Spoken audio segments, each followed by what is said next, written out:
The psychology of procrastination, why we delay and how to fix it. Procrastination is something almost everyone experiences at some point. We all know the feeling of putting off a task, telling ourselves, "I'll do it later," only to find that later never quite comes. But why do we procrastinate? And more importantly, how can we break free from this cycle? Today, we'll explore the psychology behind procrastination, uncover why it happens, and offer practical strategies to overcome it for good. What is procrastination? At its core, procrastination is the voluntary delay of an intended action despite expecting to be worse off for that delay. In other words, we know we should do something, whether it's work, studying, or a personal project, but we choose to put it off anyway, often even though it makes things harder or more stressful in the long run. This behavior isn't just about being lazy or lacking willpower, as many people believe.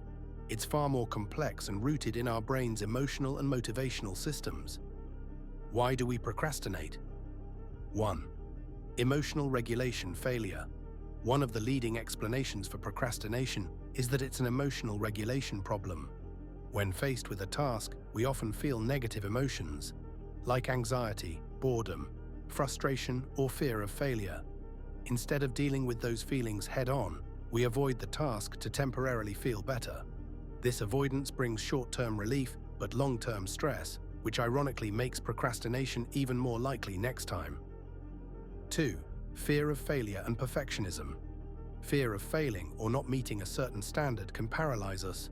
If we're perfectionists, the pressure to get everything just right can make starting or finishing a task overwhelming. We might delay the task because the thought of producing something less than perfect feels unbearable. 3. Lack of motivation or interest.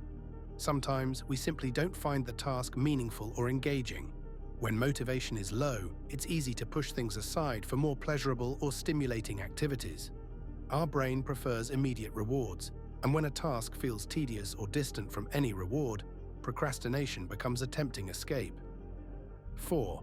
Poor time management and planning. Procrastination can also stem from underestimating how long a task will take or overcommitting ourselves. Without a clear plan or realistic timeline, tasks become ambiguous or intimidating, making it easier to delay starting. 5. Executive dysfunction.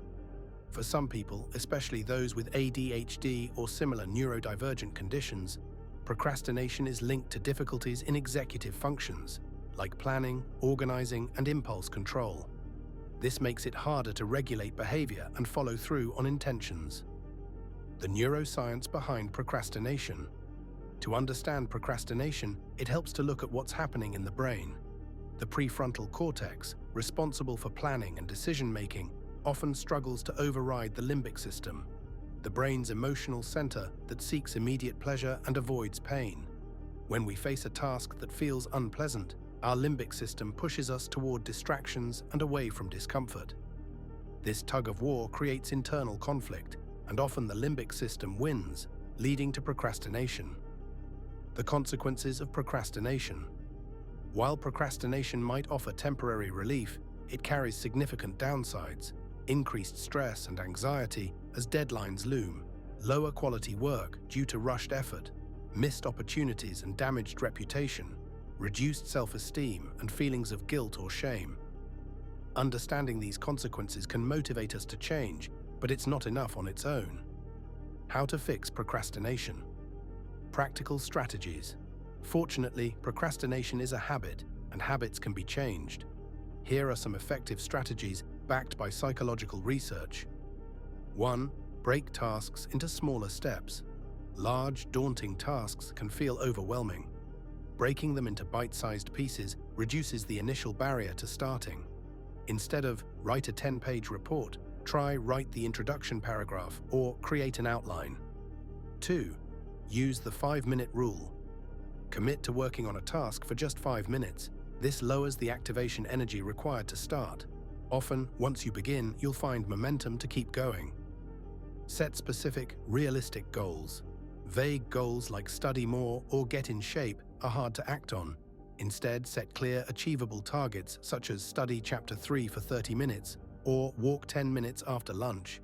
4. Create a schedule and use deadlines. Planning your day and assigning time slots for tasks build structure. Even self-imposed deadlines can create urgency and reduce procrastination. 5. Manage your environment. Minimize distractions by creating a workspace that supports focus. Turn off notifications, clear clutter, and keep tempting distractions away. 6. Practice self-compassion. Avoid harsh self-criticism when you procrastinate. Instead, recognize that procrastination is a common challenge and treat yourself kindly. This reduces negative emotions that can fuel avoidance. 7. Use rewards and accountability. Set up a reward system for completing tasks. Also, sharing your goals with a friend or accountability partner can increase your motivation to follow through. 8. Address emotional barriers. Sometimes procrastination hides deeper emotional issues like fear or anxiety. Mindfulness, journaling, or talking with a therapist can help you understand and manage these feelings. 9. Improve time perception. We often underestimate how long tasks take. Track your time for a few days to develop a realistic sense of how long activities require, helping you plan better. 10. Leverage implementation intentions. Use if-then planning. For example, if I feel distracted, then I will take a 2-minute break and refocus. This pre-planning helps your brain respond automatically to procrastination triggers. Final thoughts. Procrastination isn't a simple problem with a quick fix. It's deeply rooted in how our brains manage emotion, motivation, and time. But by understanding why we procrastinate and applying practical strategies, we can regain control over our actions and reduce the stress and frustration procrastination causes. Remember, the key is to start small, be kind to yourself, and create systems that make it easier to take action. Over time, these habits can transform procrastination from a chronic barrier into a manageable challenge. If you found this video helpful, don't forget to hit that subscribe button and ring the notification bell so you never miss new content that helps you take control of your habits and boost your productivity.